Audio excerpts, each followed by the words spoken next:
No matter what your job is in this day and age, you can't be basic. Even barbers can't get by on just being able to shave beards and keep hair trimmed. In fact, dedicated barbers spend years learning new skills and techniques to master their craft and put themselves ahead of the pack. These are the best of the best, and it's not hard to see why. Let's get it on.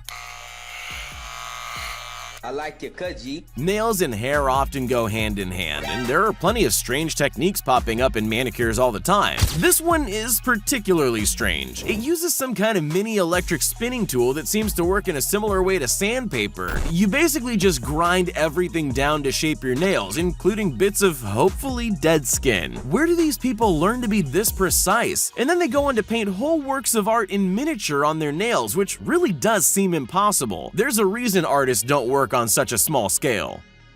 If this stylist is bringing the samurai mastery along with the blades into his salon, then his customers will be in for a treat. Even though it must be pretty terrifying to have a katana anywhere near your face, it sure is spectacular. And this man does seem to know how to handle those superb sharp blades like an expert, and his cuts seem to come out looking pretty great by the end of it, so there might actually be something in this. If you're brave enough to visit a stylist who's twirling a katana just inches from your ear, this might surprisingly be a good option if you're looking for your favorite haircut.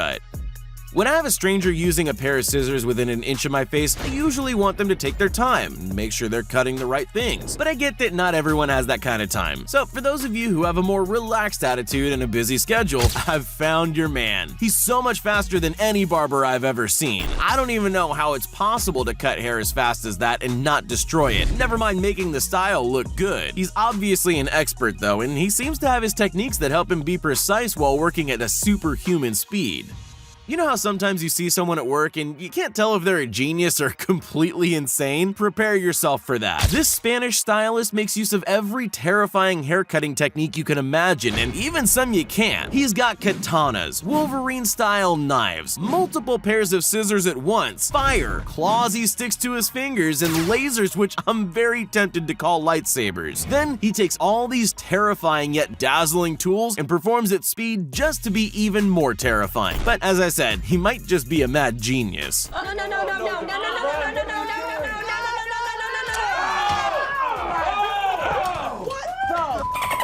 Some hairstylists are so good that you walk out of the door feeling like your hair's a work of art. But this barber's taken that idea to a surprisingly literal level. He literally uses his client's hair as a canvas, and it looks like he can create just about anything on someone's head. He paints portraits with people's hair that are better than most people can achieve with a pencil or brush. It really is amazing to see that kind of detail and accuracy in such an unusual medium, and even more amazing to see him achieve that with electric tools, which I would have thought are difficult to control. This guy really is one in a million. You've seen Edward Scissorhands, right? You know how those scenes of him cutting hair are only just plausible because the scissors are actually his hands? Well, this hairdresser isn't worried about being limited by his human hands. Actually, he uses more pairs of scissors with his hands than Scissorhands himself. He can use up to 23 pairs for a cut, and he seems perfectly comfortable with that, dancing as he goes. Plus, he says it takes him a maximum of 4 minutes to complete a cut. I don't know if that's a good or a bad thing with 23 pairs of scissors around your head.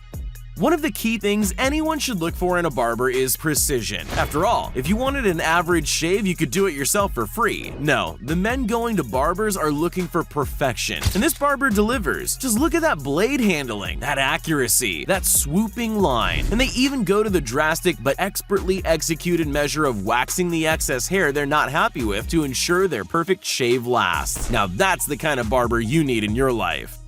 You can trust for certain that your barber is a true pro if he brings out an angle grinder to cut your hair. That's because if he wasn't an absolute expert with that unorthodox tool, he wouldn't have any customers left. One slip and he'll have to close the shop. The guy in the chair is interesting too, because I can't tell if he's a totally calm regular or a new guy who's trying to sit as still as possible out of sheer panic. As terrifying as it is, it definitely looks effective, and it makes for a great show.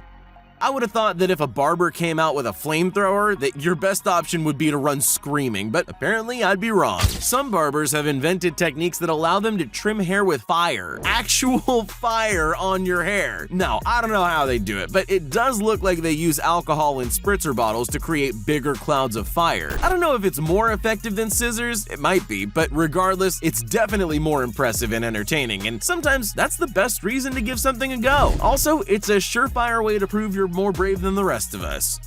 Dyeing your hair can be a seriously costly and tedious operation that requires you to waste a day at the salon, but some barbers have found a way around it. They spray paint hair with an airbrush. Sure, it's pretty weird, but it's obviously effective. This barber gets a great finish with just his airbrush and a business card. Now that's what I call innovation. He gets super clean lines, no weird thick patches of dye, and it looks surprisingly natural too. And all that in just a few seconds. Looks like this barber has more than one interesting dye technique too. If you think only men with hair need a barber, you're wrong. Bald heads need a little TLC sometimes too. Find the right barber and they'll give your bald look some attention with a super satisfying mask. This isn't that different from women wearing face masks. It must be moisturizing and makes their scalp feel great. Plus, it has a satisfying dry cracking quality when the skin is bunched up. And life is all about those little satisfying moments, isn't it?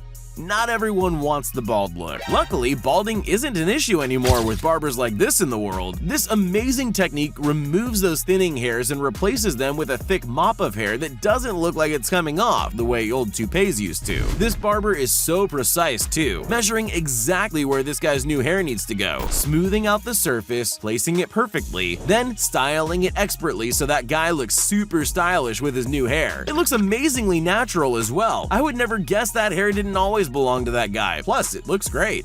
Threading is well known to women who have their brows shaped, especially in Asia, where it's been done for centuries, but I bet you've never seen it used this way. Beard threading. Basically, two little threads are rolled over your hairs to pull them out from the root, like waxing but less aggressive, and is beautifully demonstrated by this barber. It's much more precise too. A barber who's good at threading like this one will be able to target individual hairs with those tiny threads, giving you the cleanest beard shaping of your life. Don't you wish all barbers did this? If you were thinking that the ball of fire technique you just saw is the world's most terrifying haircutting technique, think again. This stylist cuts hair using an axe. Oh, two axes, as if one wasn't scary enough. Seriously, it looks like something the Vikings would have used as a rite of passage to prove you were the most hardcore among them. But it's not that. It's happening now. I don't know how many years I'd need to see a stylist before I would trust them with swinging two axes around that near to my skull, but I suspect I'd need more years than I have on this earth. You're probably thinking you've seen the most extreme haircutting tool already, between those axes and the lightsabers, but you haven't seen a chainsaw yet, have you? You know, those used for cutting stuff. And they don't even use it to cut safely long hair. They use it for shaving poor, unsuspecting men who will definitely feel like they walked into the wrong barber shop, but they can't escape because the guy has a chainsaw. I've never met someone so rugged that they won't think their skin on their face is too delicate for a chainsaw. Alright, so it's not a normal chainsaw, but I still wouldn't let it anywhere near me, despite how accurately they're wielding it.